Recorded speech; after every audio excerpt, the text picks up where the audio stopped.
Olá, eu sou José de Godoy Filho, um dos pastores da Igreja Batista Ágape aqui em Curitiba. E o texto para a nossa reflexão de hoje vem lá do livro de Gênesis, capítulo 37. Augusto Cury, no seu livro Nunca Desista dos Seus Sonhos, conta uma história bem interessante que serve de início para o nosso assunto de hoje. Um dia uma criança chegou diante de um pensador e perguntou-lhe: que tamanho é o universo? Acariciando a cabeça da criança, ele olhou para o infinito e respondeu: o universo tem o tamanho do seu mundo. Perturbada, ela novamente indagou: que tamanho tem o meu mundo? O pensador respondeu: tem o tamanho dos seus sonhos. Nesse último vídeo sobre a vida de José, não poderia deixar de falar sobre os sonhos dele. Se você não assistiu os demais vídeos sobre a vida de José, sugiro que os veja. Acabei fazendo vários vídeos sobre sua vida, começando de trás para frente. O capítulo 37 de Gênesis nos fala dos sonhos de José e sua repercussão em sua vida e na vida dos seus irmãos, para não falar no futuro do povo de Israel. A vida de José, dentre outros temas, nos fala sobre a ousadia de sonhar. E é sobre esse tema que eu gostaria de falar nessa ocasião. Ouse sonhar. Nós vemos aqui na história de José alguns aspectos sobre a ousadia de sonhar. E o primeiro aspecto é esse: a melhor época para sonhar é na juventude. Na verdade, todo tempo é tempo de sonhar. Os sonhos não estão restritos à juventude, mas a faixa mais fértil para os sonhos é a juventude e até mesmo a infância. Gênesis nos fala sobre os sonhos de José, que na época tinha 17 anos. Dois desses sonhos são narrados aqui em Gênesis no capítulo 37. Em primeiro lugar, os sonhos dos feixes no campo, que se inclinavam diante do feixe de José. O segundo sonho fala sobre o sol, a lua e 11 estrelas que se inclinavam diante de José. Tudo isso prefigurava o futuro da sua vida, o qual se tornaria vice-governador do Egito, ao redor do qual se dobrariam o seu pai e os seus irmãos. Jovem, sobre o que você sonha? O que você faz agora representa um ideal na sua vida? Pais, como vocês estimulam os seus filhos a sonharem, a terem um objetivo de vida, um ideal na sua vida? Não duvidem dos sonhos dos seus filhos, por mais absurdos que eles pareçam. O segundo aspecto que nós vemos aqui no capítulo 37 é que quem sonha não pode conter-se. A pessoa que sonha é tomada por sonhos e não cessa de falar deles o tempo todo, extravasa. José contava os seus sonhos aos seus irmãos e ao seu pai. Muitas vezes pessoas assim passam por chatas, por pretensiosas.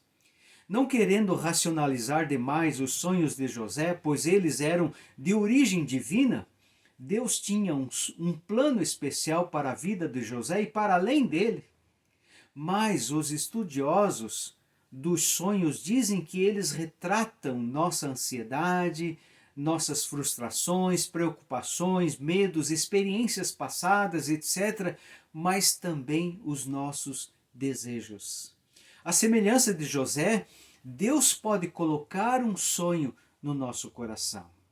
Em outras palavras, nós sonhamos primeiro acordados, para depois sonharmos dormindo.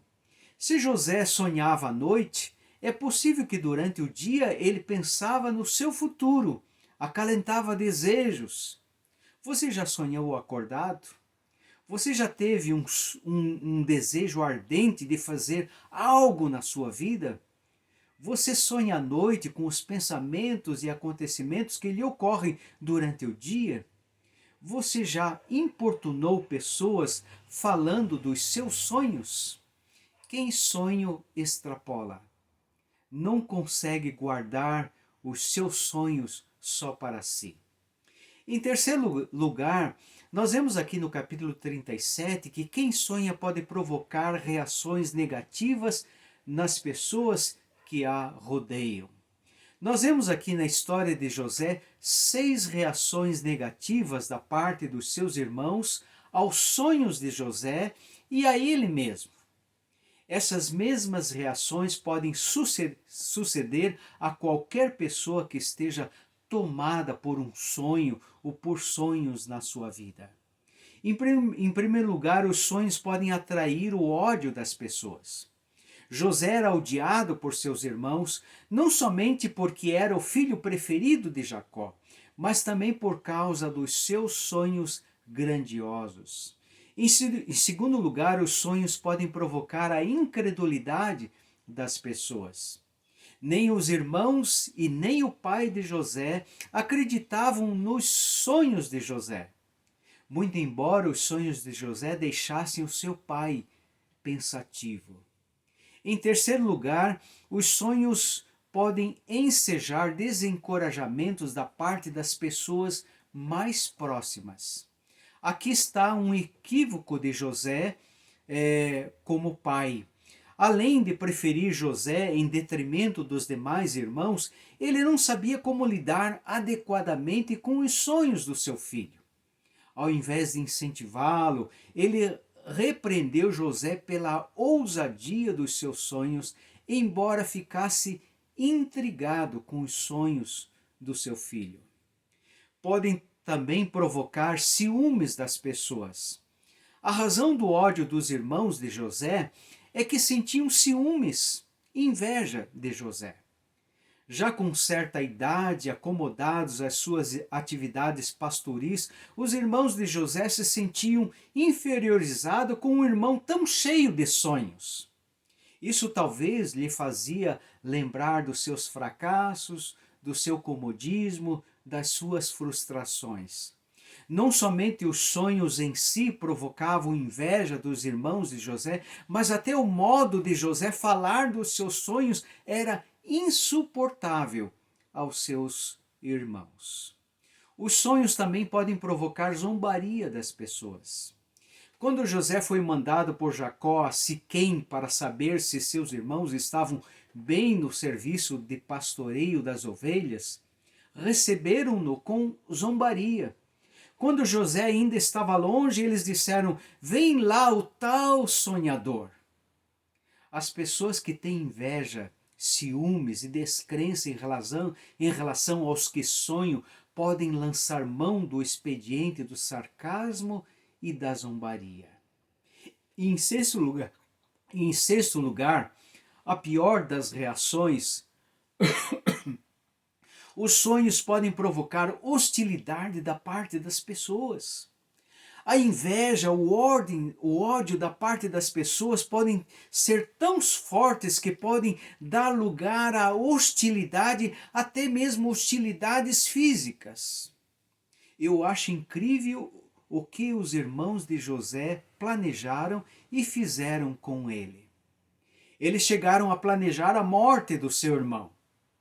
Só não o fizeram porque o irmão mais velho não o permitiu.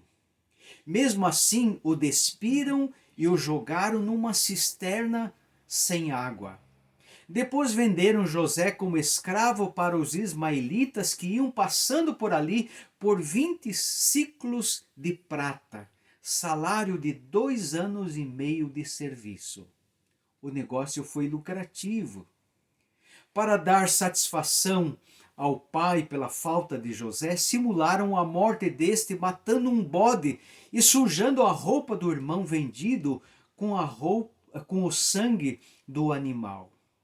Uma crueldade impensável não somente a José, mas também ao seu pai que tanto o amava. É difícil pensar que tudo isso aconteceu entre irmãos. É difícil de pensar que tudo isso aconteceu numa família. Alguém já foi prejudicado por causa da inveja, do ciúme, do ódio dos outros? Se você o foi, saiba que isso aconteceu com José. Mas os ciúmes, os ódios, a inveja, as hostilidades não devem calar ou interromper os nossos sonhos. Isto aprendemos com a história de José. Veja os demais vídeos que gravamos sobre a vida de José. Deus esteve com José o tempo todo e os sonhos dele percorrem um longo e impressionante caminho antes de se tornarem realidade. Você conhece a história de James Benson Irving? Irving foi um astronauta norte-americano, tripulante da missão Apollo 15 de 1971 e o oitavo homem a andar na superfície da Lua. Desde criança, Irving sonhava ir à Lua, ser astronauta. Depois disso, deu grande testemunho de Deus sobre a experiência que teve em sua vida. Com este vídeo, não quero dizer que todos terão futuros semelhantes aos de José, que tornou-se vice-governador do Egito, ou de Irving, que chegou a pisar na lua realizando o seu sonho de criança. Mas histórias como essas devem nos inspirar para termos os nossos sonhos, até onde Deus nos permita, e a incentivarmos os jovens nos sonhos que têm. Os sonhos deles podem vir a ser uma realidade. Portanto, ouse sonhar, seja você jovem ou não. Que Deus o abençoe.